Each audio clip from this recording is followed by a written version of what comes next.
Pues, okay. Entonces estamos.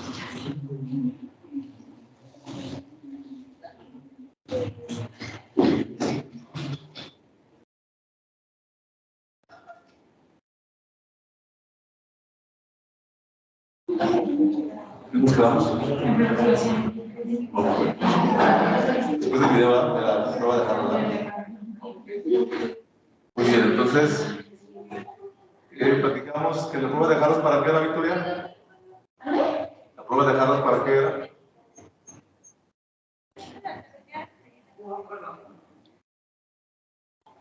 ¿Vimos el video? Bueno, se supone que lo vimos. Para que sirve la prueba de Harvard, Victoria.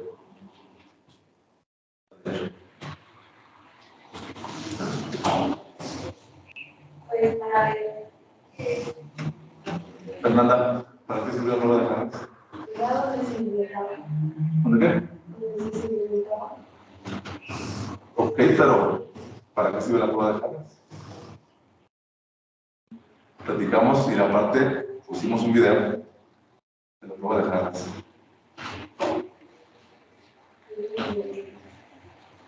Nada. Es para medir la cantidad que hay que añadir de coagulante o flocculante a un litro de agua y en base podemos aplicarlo ya en proceso a nivel industrial, ¿sí? Es decir, nos permite determinar el lavatorio por cada litro cuánto le ponemos de aluminio.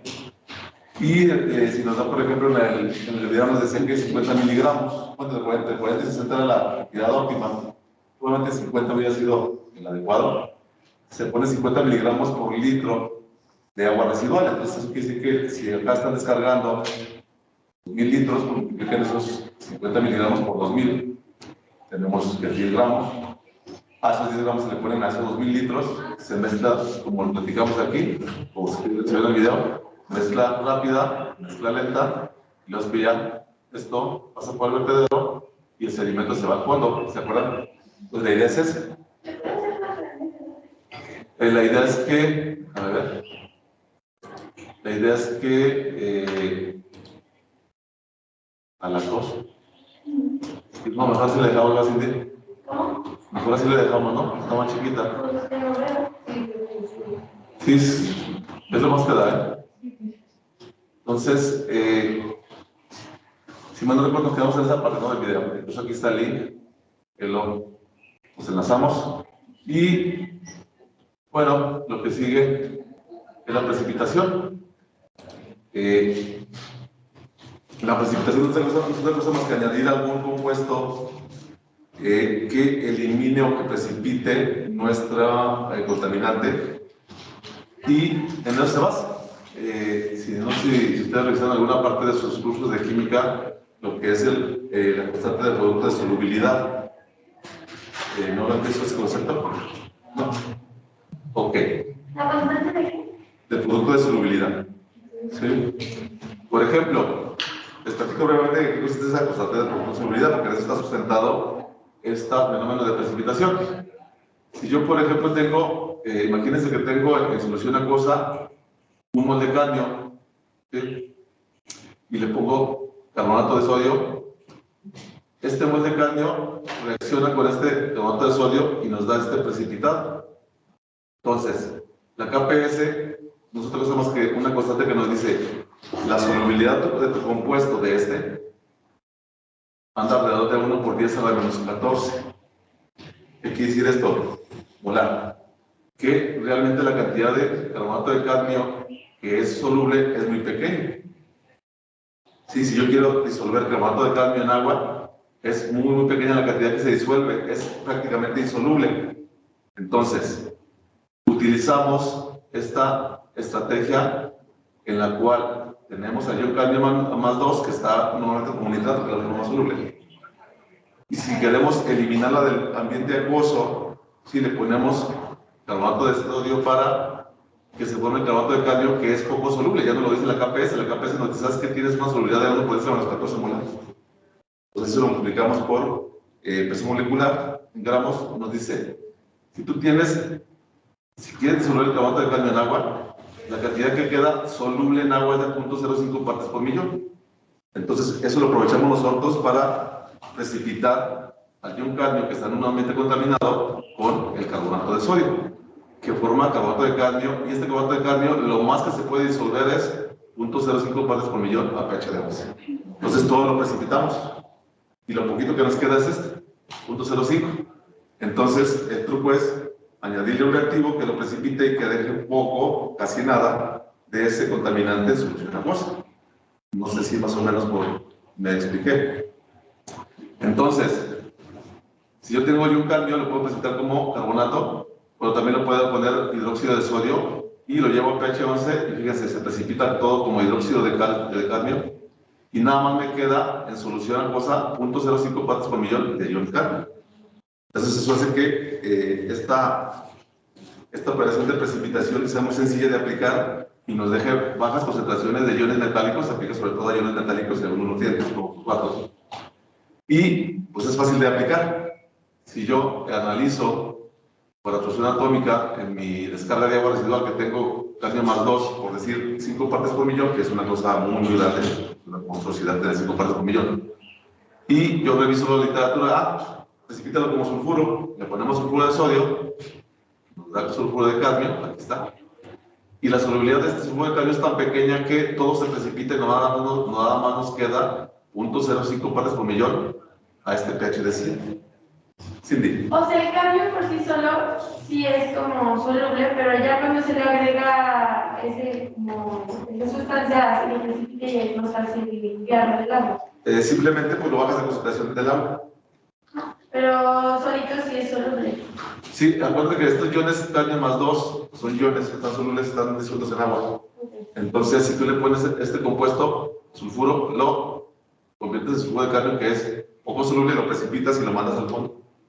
Y ya nada más filtras y ya, bombeas. Tienes el agua de tener 3-4 partes por millón, te queda en 0.05 partes por millón. O sea, nada más con haberle añadido algo, ¿no? Esa es la parte interesante, Jessica. Y, por ejemplo, si está en un pH diferente a estos, ¿es como menos eficiente o no se puede? Sí, es una muy buena pregunta. El pH es fundamental. Si yo, de hecho, por ejemplo, tuvimos el concepto de acidez. Si yo tenía este sulfuro de cadmio en un cuerpo de agua, como está precipitado como sedimento en el cuerpo de agua, si ustedes quieren ver qué tan contaminado está un cuerpo de agua, vayan al sedimento a la parte inferior, los lodos están en la parte inferior, debajo del cuerpo de agua, y van a ver que hay, si es muy contaminado, diferentes sales insolubles en el fondo.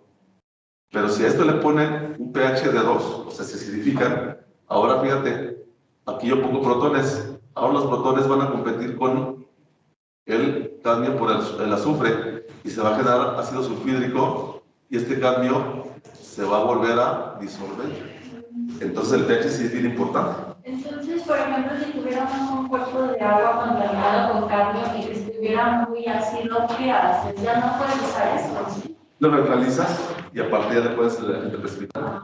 Sí, ahí donde viene ya la parte integradora de lo que estamos platicando. Ok, tengo un cuerpo de agua y que en realidad si está a pH ácido, está muy fácil, es muy fácil que haya diferentes iones metálicos disueltos. Entonces, ¿qué pasa? Lo primero que hay que hacer es neutralizarlo. Le ponemos hidróxido para que llegue a pH de 7 y luego le ponemos, por ejemplo, que te gusta, este sulfuro de sodio, para que se forme el sulfuro de cadmio que se precipita y eso nos da un remanente de solución acuosa de 0.05 partes por millón. Entonces, por eso es muy importante medir diferentes parámetros para ver las condiciones. pH es indispensable. ¿Por qué? Porque si es un pH de 2, aunque le ponga todo el sulfuro que yo quiera, este sulfuro en vez de reaccionar con el cadmio, reacciona con el ácido, los protones, el ácido sulfídrico, y eso empieza a oler a agua podrido y no remedio nada. Primero ajusto pH con hidróxido de sodio, y después ya que esté pH 7 le pongo el sulfuro de sodio. Y ya me da el sulfuro de cadmio. Pues sí, ahí donde se va integrando todo lo que hemos platicado para poder hacer una estrategia de tratamiento de aguas. ¿Sí? ¿Sí más o menos? Sí, gracias. Muy bien. Entonces, por eso es que pues esa técnica es ampliamente utilizada porque dependiendo del tipo de ion que yo tenga, es bario, todos necesitamos como sulfato de bario. Aquí nos queda 1.4 partes por millón en solución acuosa. Si es cromo, primero lo reducimos a cromo más 3, después ya lo precipitamos como hidróxido. Nada más con subir el pH, el dióxido de plomo 3, y nos queda 0.2 partes por millón a pH 7.5. Y así, lo podemos platicar para cobre, para plomo, para mercurio, y nada más nos cambia el pH. En el caso del plomo, lo precipitamos como hidróxido, nos queda 0.2 partes por millón, como carbonato, 0.2.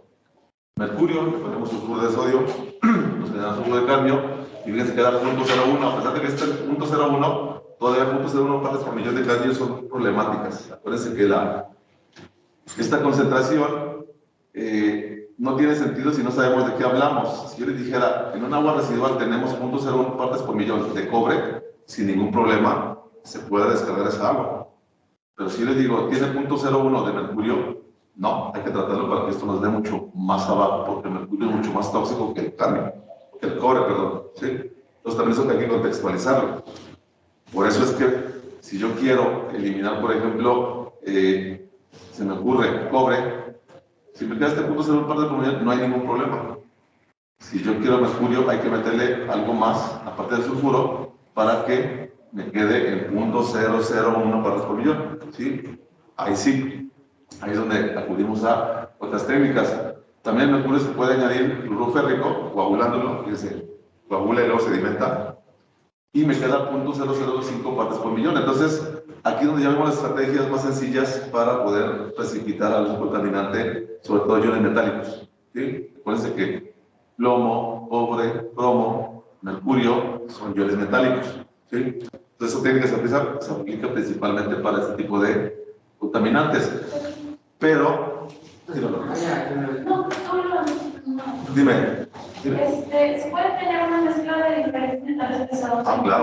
Claro, es lo más común. Y si es así, ¿cómo manejas? Porque unos se tienen que poner a cierto pH, ¿no? Y otros Así es. Entonces, ¿cómo sabes qué pH establecer primero? Muy buena pregunta, excelente pregunta. Ahí donde está su habilidad como biotecnólogos, que llevaron química y que llevaron estos cursos, y dicen, a ver, vamos a ver. Si yo, bueno, yo pongo algunos ejemplos, pero ustedes van a revisión de la literatura y van a decir, ok, tengo, por ejemplo, se me ocurre, tengo cobre, plomo y mercurio. Ok, pues primero reviso la literatura, por ejemplo, el cobre, nada más con subir el pH, ya, con el hidróxido, me queda 0.01. El plomo también, hidróxido, perfecto. Pero el mercurio, pues, medio, probablemente, precipite como hidróxido mercúrico. Bueno, lo que hago, en teoría, en base a estos datos que tenemos aquí, obviamente ustedes revisarían todas las más extensas. La primera estrategia sería subir el pH a 10 para que cobre y plomo, además de mercurio, se precipiten como hidróxidos.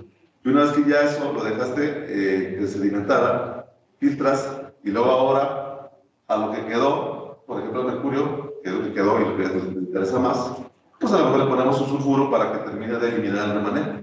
Entonces, en base a los iones metálicos que tengan el cóctel de iones metálicos, y a esta información, bueno, esta es una breve información, en realidad hay muchas tablas. Ustedes elaboran la estrategia más adecuada para sus especies metálicas que están en agua. Entonces, sí, en efecto, nunca van a encontrar nada más por mercurio. Van a tener a lo mejor 3, 4, o 5 o 10, dependiendo del efluente. Y en base a eso van a plantear la estrategia. En efecto, si es un caso más real y tienen que decir, ok, ¿todos van a hidróxido? Sí, les subo el pH a 10. ¿Ya se precipitaron? Ok, filtro. Y ahora que me queda, mido con la opción atómica o mido con espectroscopia de plasma inductivo para que les dé el análisis de diferentes metales al mismo tiempo. Y si te queda, por ejemplo, mercurio, cadmio, un sulfuro para quitar el remanente, y ya después de eso lo precipitas, bueno, lo filtras, y si todavía te queda algo, una resina de intercambio iónico, que es el siguiente tema que vamos a tocar. Ya con eso quitas y dejas prácticamente sin iones tóxicos el agua. ¿Sí? Entonces, sí, el manejo del agua, el manejo de los iones metálicos, el manejo de los contaminantes, estas estrategias que estamos platicando, a pesar de que no es bioremediación como tal, sí es remediación. El uso de agentes químicos, el uso de agentes coagulantes, floculantes, y cuando a alguien le toque trabajar en la industria en este tipo de cosas, no va a ser nada más el uso de organismos o de biotecnología ambiental, va a ser toda una gama amplia que implica coagulación, floculación, sedimentación, todo. Por eso la idea de que esto sea que no nada más biotecnología ambiental, sino también la parte complementaria. ¿Sí? Bien, muy bien. ¿Sí? ¿Cuál es tu pregunta? Sí. Ok. Entonces, les decía, tenemos una gran gama de estrategias para eliminar o reducir la concentración de diferentes iones, pero también podemos, por ejemplo, los fosfatos eliminarlos como fosfato de calcio. Si yo tengo un efluente o una descarga de una empresa que se dedica a la agricultura y está descargando muchos fosfatos, bueno, cuantifico cuánto fosfato hay y en base a eso le pongo una sal de calcio y cloruro y nos formamos, por ejemplo, este precipitado de hidroxiapatita que es fácilmente separable y elimino el fosfato de la solución acuosa. O lo puedo precipitar como fosfato de aluminio, ¿sí? O fosfato férrico, depende mucho ya del costo que tengamos, ese es uno de los principales factores, y de la disponibilidad de nuestro reactivo que va a precipitar, por ejemplo, en este caso el fosfato. Entonces ya ahí van a elegir ustedes en base a lo que tengan, el presupuesto, lo que sea más barato. Si lo precipitamos con aluminio, cloruro de aluminio por ejemplo, cloruro de calcio, o con alguna sal de hierro más 3, cloruro férrico o nitrato. A lo mejor un cloruro porque el nitrato pues quitan el fosfato, probablemente el nitrato pues sale más caro el caldo que la albóndiga, ¿no? Entonces ahí es donde entra la integración de todo lo que estamos platicando aquí. Aquí se dan las bases para que ustedes más o menos tengan lo necesario y después ustedes hagan uso de esto e implementen e integren. La biología ambiental es una área integradora, es decir, aplica conocimientos de química orgánica, bioquímica, molecular, química analítica, o sea, todo lo que ustedes han aprendido durante toda su carrera, aquí se aplica, por eso es una materia integradora, ¿sí? Y eso es lo bonito de esta materia, ¿no? Que todo lo que ya les he platicado uno, en teoría ya llevaron las bases, ya nada más es aplicarlas, ¿no? ¿Sí? Bien, el intercambio iónico, imagínense que este ya es un tratamiento muy fino. ¿Qué quiere decir esto? Este intercambio iónico consiste, como dice el nombre, intercambio, en quitar iones del agua, obviamente iones tóxicos, ¿sí? Y dejarla, en teoría, sin iones. De hecho, cuando ustedes van al laboratorio, no me dejarán mentir los que saben de tecnología ambiental, una cosa es hablar de agua destilada y otra cosa es hablar de agua desionizada. ¿Cuál es de mayor calidad? La desionizada, porque no tiene iones. La destilada sí tiene iones, pocos, pero tiene. Entonces, esta operación de intercambio iónico precisamente es para quitar iones, para desionizar el agua. Es un tratamiento mucho más fino que otros tratamientos. Por ejemplo, la precipitación la puedo hacer en agua residual y la puedo hacer en agua para uso doméstico. El intercambio iónico tengo que hacerlo en agua muy limpia. ¿Para qué? Para uso doméstico o incluso uso industrial o uso de laboratorio donde se requiere un agua prácticamente sin iones. Mande. Entonces, ¿quién dice cuando hace agua destilada la deshidrata? No, nomás la destilan 3 veces. ¿Vale? Nomás la destilan 3 veces. Ah. Es lo único que hace. ¿En serio? Sí, claro. Pues lo dice el nombre, destilada. 3 veces la destilan, con la idea de que la cantidad de sales y de impurezas se vaya reduciendo. Pero es mejor desionizada. Ah. Sí, porque la desionizada no tiene nada. Sí, por eso pensé que la destilada. No. Destilada es mejor que destilada, porque la destilaste 3 veces. Pero no no es sé si teniendo sales. ¿Cuál? La destilada. Sí, muy pocas, pero sí. Pero sí. Pero lo mejor es la desionizada. Porque no tiene ni sales ni ningún otro tipo de soluto. Es pura. Podemos decirlo, sí, es pura. De hecho, el agua de mejor calidad, la desionizada. Cuando vas a trabajar con metales, por ejemplo, si alguien en uno de los trabajos de tesis o de tesina involucra el uso o la aplicación o la evaluación de la toxicidad de algún ion metálico en alguna línea celular, en alguna plantita, etcétera, tienen que utilizar agua desionizada, porque lo que están midiendo o lo que están evaluando es el efecto de ciertos iones en cierta factor de respuesta, llámenle toxicidad, crecimiento celular, etcétera. Pues si tienes un agua que no esté muy buena, probablemente te puede meter ruido de fondo, porque el agua por sí misma ya trae algunos contaminantes que te pueden meter ruido. Entonces, ahí lo recomendable es ionizada. Pero si su tesina no es acerca del uso de iones, sino en otro sentido, puede utilizar destilada sin ningún problema. ¿Sí? Y en el peor de los casos, destilada, si es para algo un poco más burdo. ¿Qué quiere decir esto? No quiere decir que sea de menor calidad de trabajo, sino que simplemente los proyectos de investigación que yo tengo que trabajamos para remover diferentes contaminantes con polisacáridos. Como el trabajo, pues realmente sí hay influencia de los iones, pero como nos ajustamos salinidad desde fuerza iónica, pues no importa que no sea desionizada, porque le vamos a poner sal.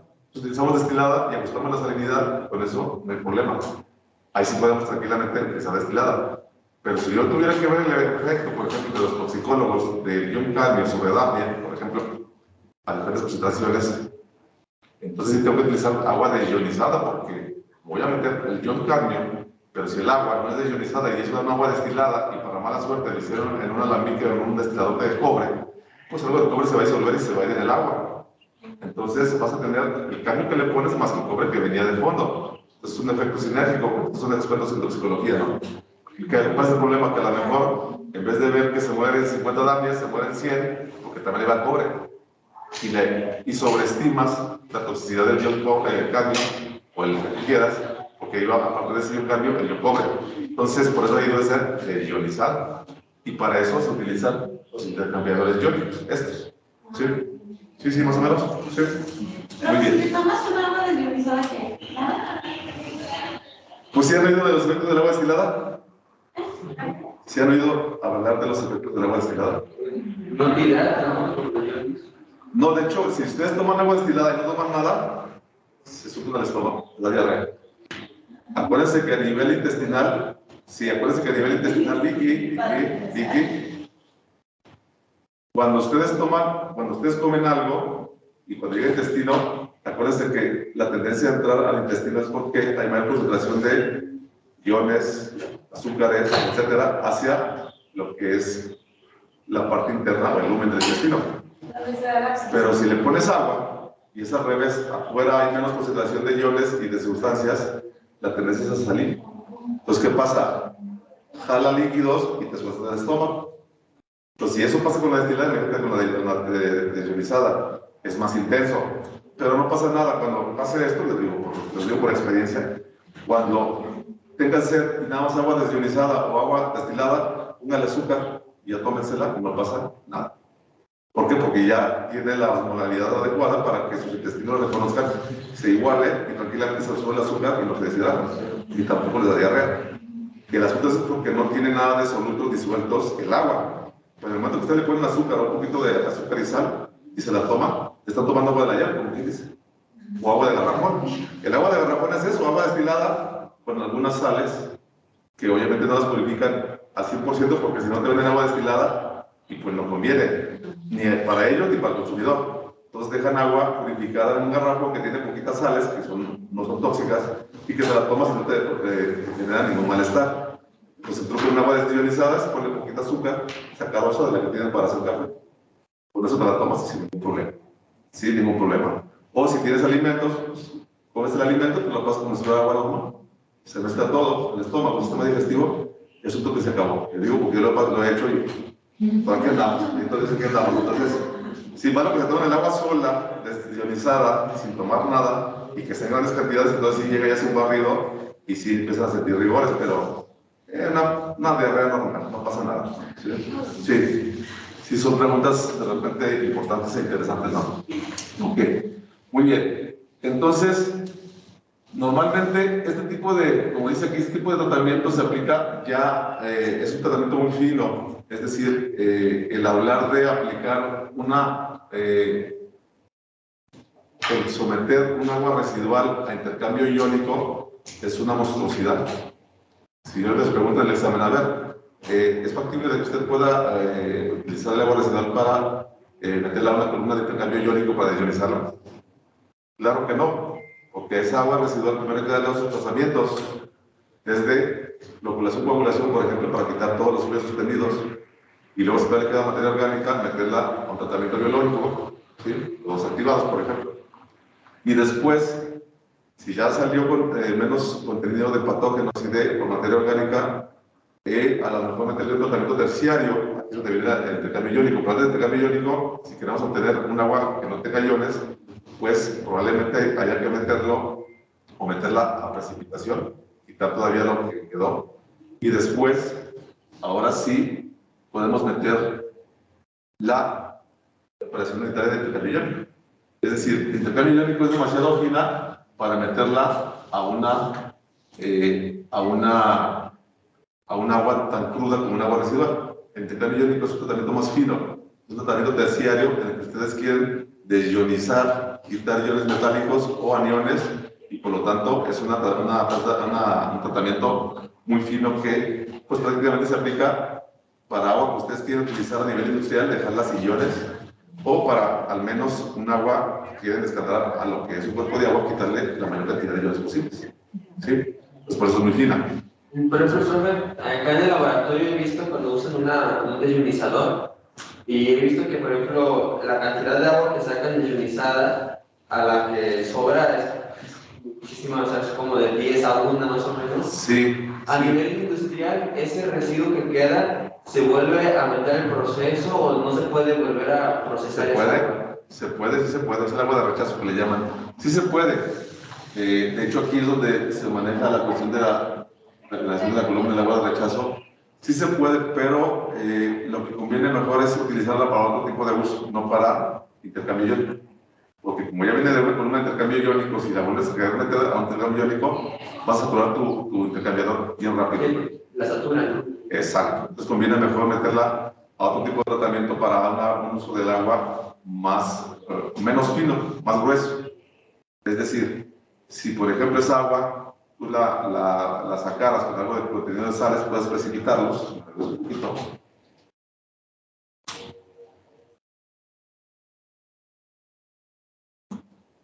Sí, claro. Bueno, si ese rechazo tú, en vez de arrojarlo al caño, si quieres recuperarlo, pues puedes precipitar, por ejemplo, con carbonatos para precipitar todas las sales, y de alguna manera le quitas toda esa concentración de metales lo mayor posible, separas, o sea, filtras, y esa agua la mayoría no tiene tanta salinidad y la puedes utilizar para regar, por ejemplo, jardines o un reuso que no sea tan fino. Sí, es el mismo proceso. Exacto, sí, porque esto es muy, muy fino. El intercambio iónico es para que una agua la dejes casi que desionizada, o en el peor de los casos con pocos iones para algún uso muy fino. Sí, para proceso a nivel industrial. Entonces sí, es caro el proceso, hay que decirlo, porque el agua que vas a obtener es de una calidad muy buena. No lo mismo destilar que desionizar. Por eso cuando ustedes compran un garrafón de agua desionizada y no de agua destilada, se ve la diferencia de precios. Y por eso no es casualidad que en el 217 tenga desionizador, en otros edificios tenga desionizador, porque pues es mejor nosotros desionizarla para que el agua sea de alta calidad. Porque están comprando garrafones a la larga es mucho más caro que comprar su desionizador. ¿Sí? ¿Cuánto cuesta un garrafón? Pues mira, de destilada anda como en unos 150, 180, dependiendo de quién te lo venda. Y no, de destilada, de desionizada, yo creo que muy a gusto, unos 300, 400 pesos, muy a gusto. Si es que es agua libre de sales. Por eso trabajas con ella muy seguro, porque eres experto y quieres trabajar, te cabe el agua. Y la destilada, no, pues cualquiera puede poner su destilador, incluso a nivel laboratorio de esos caseros, y destilas tu agua y puedes obtener agua de suministro para tu laboratorio. Es más barato, ¿sí? Entonces sí, la diferencia de precios es importante. ¿Sí? Jessica. El agua que queda, como decía Alex, ¿se puede destilar o es como más difícil de destilar? Sí la puedes destilar, es una opción. El asunto es que si la destilas, pues tu residuo sólido, cuando en la parte donde pones tu matraz, vamos a verlo si hay tipo de destilación del matraz, luego lo que es el corito, tu refrigerante, y luego ya donde recibe, ¿no? Si pones en el matraz donde vas a calentar, un agua normal te hierve la mejor ahorita a 95, pero como le pones un agua salina, porque es una salmuera, acuérdense que viene fisicoquímica, si metemos más solutos, el punto de ebullición, ¿qué le pasa? Se eleva, hay que meter más energía y por lo tanto gastamos electricidad y la cantidad de agua que se obtiene es menor porque está muy salada. Entonces habrá que ver allí si mejor precipitamos, filtramos y esa agua ya queda con la dureza suficiente como para aguantar en riegos, parques y jardines, o mejor aún en la industria de la construcción. En esta de la construcción ya están metiendo agua tratada de plantas de tratamiento que utilizan para urbanización. Cuando están cuando están emparejando los terrenos, en vez de poner agua potable, ponen agua tratada para mojar el tepetate y que no sea agua limpia, agua de uso humano. Y en ese caso está muy bien, puedes utilizar esa agua para eso, sin ningún problema se va a utilizar. O sea, la idea es que no se tire nada más al caño como si fuera un agujero negro y ya que se vaya, ¿no? Si le puede dar un reuso para que no utilices agua de pozo para ese uso, excelente. Sí, por ejemplo, si esa agua que tiene, se tiene muchos iones, la tirada, así, o sea, no afectaría como, por ejemplo, a que se utilizan incrementar o algo así. Sí, de hecho, por eso lo que estamos platicando, dependiendo de cómo esté de cargada de sales, no sé, el uso. Si tú esa dices, no, la voy a utilizar para un cultivo, llámale chile, llámale tomate, que tú quieras, en cosas de estos cultivos, saliniza el suelo y te lo echas, porque está muy cargada de sales. Entonces, ¿qué es lo que pasa? La plantita, para absorber agua y nutrientes, tiene que pelear contra una fuerza osmótica muy elevada que está por afuera. ¿Por qué? Porque está muy salinizado el suelo. Entonces, en vez de jalar agua a la plantita, al contrario, el suelo le jala agua a la plantita y la seca. Entonces, se tiene que pelear con una fuerza osmótica muy grande porque hay mucha sal en el suelo y eso hace que el suelo se haga estéril. Por eso es que la salinización de los suelos es un problema ahorita, porque se utiliza agua, como les platicaba, en la empresa del Niágara, que riegan con agua de la presa que viene súper contaminada, aparte viene también con productos con iones metálicos, sales, pues la pones, la utilizas para riego, y en la primera cosecha no se nota, pero las 3, 4, 5, 6 cosechas se empieza a ver que la fertilidad del suelo empieza a caer, porque lo empieza a salinizar y a veces ya se ve como un suelo, como cuando uno deja agua con sal secar una mesa en un certificado que queda así como una costra, así se pueden los suelos salinos. Es cuando ya no sirven para absolutamente nada, están muy concentradas en sal. Entonces, un agua para que una planta para que aguante esa tensión de esa sal es muy complicado, es mucha sal. No te crece ahí prácticamente nada, porque acuérdense que la osmosis, la presión osmótica es muy fuerte, o sea, la fuerza que tiene que utilizar la plantita para jalar agua contra lo que es la salinidad que está en el suelo es mucho. Entonces la planta no empieza a tener agua, se muere. Se muere. Es como nosotros cuando nos metemos al agua de mar. Hasta uno, bueno, pasó que estaba uno chiquillo y decía, pero ¿por qué se muere de sed? Pues sí, es un buen de agua del mar, o sea, ¿por qué se muere? Pues porque la salinidad afuera del cuerpo es mayor que la de dentro del cuerpo. Entonces, ¿qué pasa? Su cuerpo empieza a liberar agua. Se empiezan a deshidratar en agua de mar, porque hay más sal afuera. Con las plantas pasa lo mismo en el suelo. A pesar de que está en el suelo y hay agua, la salinidad afuera de la planta es mayor que la que está dentro. Entonces, ¿qué pasa? Jala el agua hacia afuera y la planta, en vez de retener agua, suelta, se seca, se muere. Sí, eso es el problema con la salinización de los suelos. ¿Sí? Se fijan, todo está relacionado, ya empezamos a hilar con nosotros. Muy bien, entonces, ok, les decía, tenemos agua, por ejemplo, aquí con agua con iones metálicos. Imagínense que tenemos, esto se puede aplicar, les decía, a varias situaciones, no sé, a lo mejor, imagínense que queremos un agua que viene de pozo y la queremos deionizar. Bueno, pues lo primero es que podemos precipitar con un hidróxido, lo que será barato, quitamos ese remanente de hidróxidos, de calcio, de magnesio, de bario, de todo lo que traiga, ¿no? Lo quitamos, obviamente un lodo, y esa agua ya sale con una menor carga de iones y ahora sí le podemos meter a un cambiador iónico para que pueda tranquilamente deionizarse y obtenerse el agua deionizada. Y esta columna, como bien lo platicábamos ahorita, tiene una capacidad en la cual hasta cierto tiempo se desatura, está reponiendo sales, llega un momento que satura y hay que regenerarla, hay que lavarla. ¿Sí? Se le puede poner ácido, se le puede poner base dependiendo del sistema del cambiador catiónico o aniónico, te lo vamos a ver. Y obviamente se vuelve de nuevo este remanente que sale de aquí, se vuelve a meter a esta agua para precipitarse y volver a hacerse esto mucho más rentable. Entonces, aquí lo importante es que no pierdan de vista que el intercambio iónico es una operación muy fina. La idea es que se obtenga un agua de alta calidad y por eso es que la boca. Aquí tu profe nos dice 36 y 64.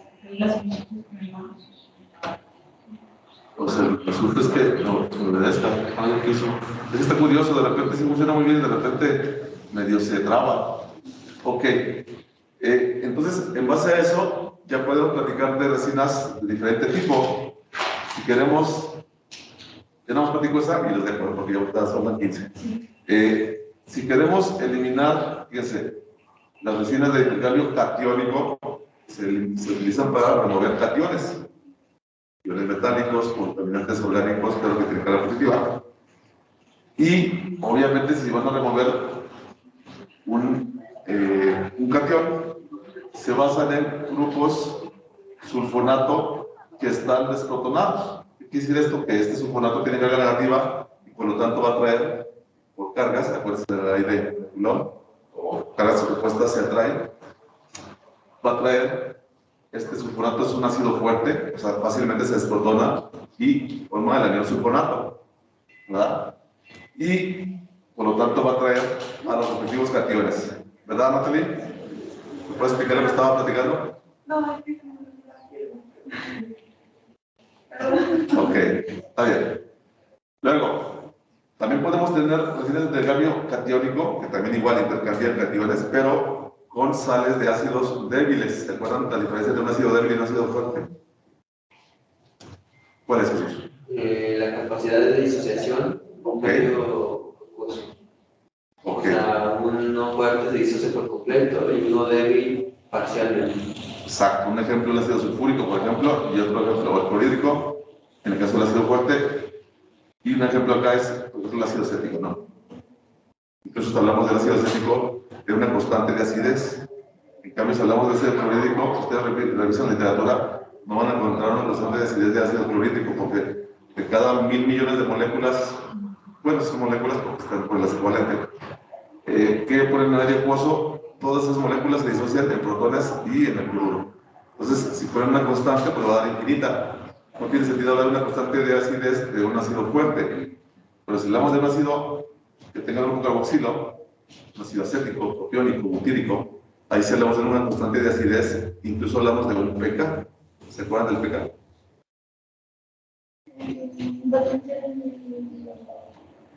Era, prácticamente se veía como si fuera una escalera, ¿no?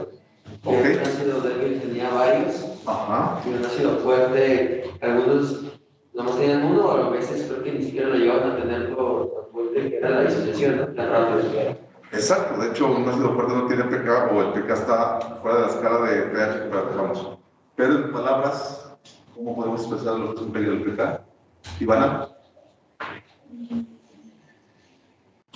si quieres os dejo tarea para dejarla aquí para que se preparen para su examen, porque no los quiero cansar ahorita porque llevo frescos. Lo dejamos así, dejamos aquí, dejamos la tarea, ¿sale?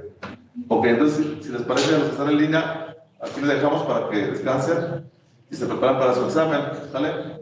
Y ustedes también, descansen para su examen. Gracias. Nada. Gracias.